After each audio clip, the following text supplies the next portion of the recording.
Probability, example 36A. Over his career, American tennis player John Isner has won 78% of his first serves.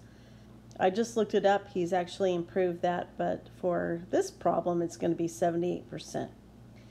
What is the probability he wins at least one of his first serves on his next 5 serve attempts?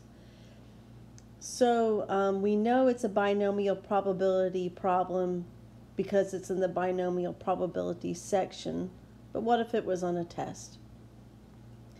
Well, he could either make that serve or not, right? So it's one or the other, and whether or not he makes that first serve has nothing to do with whether or not he will make each one after that. Each situation is independent, okay?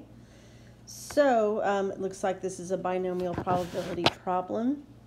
And when they're looking for at least one of his first serves for the next 5 serve attempts, our minimum would be 1, and our maximum is 5.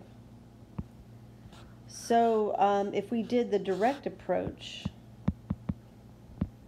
we would be looking at probability of 1, or probability of 2, or probability of 3, or probability of 4, or probability of 5. That's how many of those probabilities we would have to add together.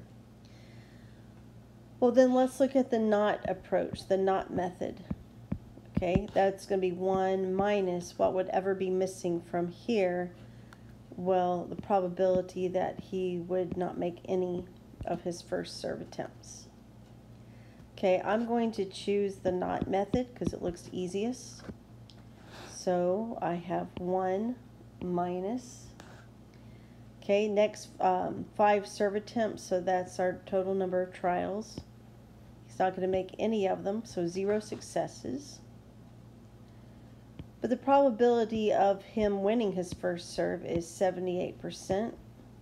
So 0.78 or 7/800 raised to the 0 power times, well, what's 100% minus 78%? Well, that's going to be 22%, so I'll have 2200s here. So if you have 0 successes, that means we would have 5 failures.